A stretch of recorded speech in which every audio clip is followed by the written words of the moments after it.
अस्सलाम वालेकुम। Core course के जो स्टूडेंट्स हैं एमएलटी के और आपके पास ओटीटी के, इनका जो है वो हमने कल डिस्कस किया था कि हेल्थ केयर टीम क्या है, उसके क्या क्या है काम है। अब हमने देखना है कि प्राइमरी हेल्थ केयर और टीम मैनेजमेंट के आगे इनकी, अब टीम तो हमने बना दी, उनकी जिम्मेदारियां भी उनको बता दी, उनको मैनेज किस तरीके से करना है, उनकी मैनेजमेंट किस तरीके से करनी है। उसके लिए हमारे पास 3 आगे उसके साइकिल के पार्ट्स हैं। प्राइमरी हेल्थ केयर को सामने रखते हुए मैनेजमेंट की तारीफ कुछ इस तरह से की जाती है कि मुयस्सर ज़राए अफराद मवाद का बेहतरीन इस्तेमाल करके मतलूबा टारगेट हासिल करना या बेहतरीन नताइज हासिल करना। अब उन्होंने आपको बता दिया कि जी ये काम करना है, इस तरह से जो है वो आपने उसका मवाद को इस्तेमाल करना है, उसका टारगेट हासिल करना है, लेकिन अब उसको मैनेज भी तो करना है कि कैसे काम करेंगे। सिर्फ बता देना, जिस तरह आपका ये सिलेबस होता है पेपर का, आपको पता होता है जी ये हमारी 2 बुक्स हैं, लेकिन उनको पढ़ना भी तो है ना। जब पढ़ेंगे तो तभी आगे जो है वो आप उसमें क्वेश्चंस को जो है वो आप वहाँ पे अटैम्प्ट कर सकेंगे। इसी तरह जो भी हेल्थ केयर टीम है उसने भी जो उनके फ़राइज़ हैं, जो उनके काम हैं, जो उनके पास ज़राए हैं, उनको मैनेज करना है और अपना मतलूबा टारगेट हासिल करना है। उसके 3 आगे आपके पास पार्ट्स बनते हैं: मनसूबाबंदी, प्लानिंग, नाफिज करना, इम्प्लीमेंटेशन, जायज़ा लेना या एवेलुएशन। कि सबसे पहले उन्होंने प्लान करना है कि हमने काम किस तरीके से करना है, और इसको हम कहते हैं कि ये इनका क्या है, मैनेजमेंट साइकिल। पहले प्लानिंग करना कि किस तरह से जो है वो हम अपना प्रोजेक्ट जो है वो उसको शुरू करेंगे, उसकी स्कीम तैयार करना, फिर उसकी इम्प्लीमेंटेशन करवाना कि उसको कैसे नाफिज करेंगे। उसके बाद जब उन्होंने काम शुरू कर लिया है, वो उन्होंने नाफिज कर दिया है, फिर उसकी इवैल्यूएशन करना, उसका तज्जिया करना, उसका जायज़ा लेना कि हमने जो काम किया है वो सही भी है, उससे हमें फ़ायदा हो रहा है या नुकसान हो रहा है।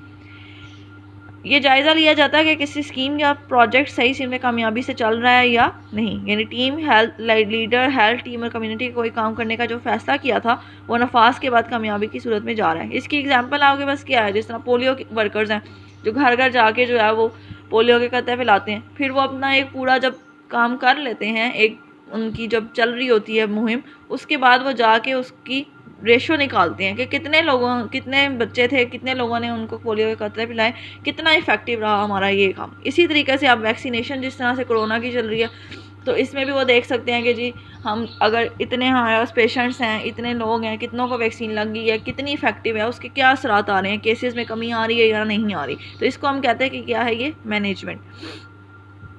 अब इसमें उन्होंने आपको एग्जांपल दी हुई है कि कोई भी आपके पास हिफाजती टीका जात, EPI, effective programme of immunization, जो हिफाजती टीका जात का प्रोग्राम है जो बच्चों को और जो हामला ख़वातीन है उनको लगाया जाता है, तो उसकी इफ़ेक्टिवनेस भी देखनी है कि इलाके के अंदर जितने बच्चे हैं उनको 5 साल का हिफाजती टीका जात का कोर्स मुकम्मल है, और जो हामला ख़वातीन हैं उनको उन्होंने टीके लगा दिए हैं। अब मनसूबाबंदी करने के लिए हमें 5 काम करने पड़ते हैं। सबसे पहले हमने हालात का जायज़ा लेना है, लुकिंग द सिचुएशन, कि कहाँ पे हमने काम करना है, किस तरीके से करना है, वो कौन सी जगह है, वहाँ कैसे हम काम कर सकते हैं। उस जगह की रिकॉर्ड देखना है कि उस इलाके के अंदर किस तरह से काम हम कर सकते हैं। फिर हमने वहाँ के मसाइल की निशानदेही करनी है और शनाख्त करनी है कि वहाँ कौन सी बीमारियाँ हैं, कौन सी बीमारी से ज़्यादा अमवात होनी है, कौन सी बीमारी उनके लिए जानलेवा है, वो चीज़ें हम देखेंगे।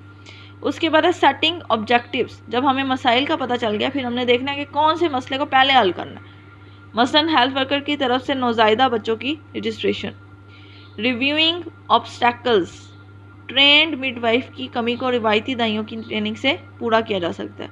रिव्यू, जायज़ा लेना, ऑब्स्टैकल्स के काम में कौन सी रुकावटें आ रही हैं, उनको दूर करना है। फिर जब हमने ये सारा कुछ देख लिया, उसके बाद शेड्यूल करना एक्टिविटीज़ को। रिवायती दाइयों की ट्रेनिंग मतलूब है, तो इसके लिए मौजूदा ज़राए के बेहतर इस्तेमाल से हल तलाश करें, बजाय इसके कि इजाफी ज़राए तलब की जाए। फिर है बेसिक हेल्थ यूनिट। अब जो भी बेसिक हेल्थ यूनिट जो है हर इलाके के अंदर होता है, हर जगह पे अब प्रॉपर DHQ THQ तो नहीं होता ना, जो छोटे छोटे गांव हैं वहाँ पर बेसिक हेल्थ यूनिट होता है या रूरल हेल्थ सेंटर होता है, तो वहाँ पे जो है वो उसके सारे जितने तिब्बी हालात हैं उनकी मदद से उनकी ट्रेनिंग की जाती है ताकि वो अपने काम को बेहतर कर सकें। फिर उसका जायज़ा लिया जाता है कि हेल्थ टीम ने काम सही तरह से किया है, अगर हिफाजती टीका जाते उन्होंने किए हैं, अगर शरह अमवात कम हुई है या नहीं हुई, ये सारी चीज़ें देखी जाती हैं। अब नीचे आपको बताया जा रहा है कि एक हेल्थ टीम के अंदर कौन कौन से स्टाफ होते हैं: doctor, dispenser, nurse, lady health visitor, lady health worker, community midwife, sanitary inspector, vaccinator, CDC supervisor, radiographer, laboratory assistant, operation theatre assistant, nutrition supervisor और हेल्थ टेक्नीशियन। फिर है इंपॉर्टेंस ऑफ टीम वर्क। अब पीछे भी हमने कहा था कि जितने भी मेंबर्स होंगे अगर वो एक दूसरे के साथ मिलकर काम करेंगे तो ही फ़ायदा होगा, अगर वो अलग अलग अपना इंफरादी काम करेंगे फिर कोई फ़ायदा नहीं होगा।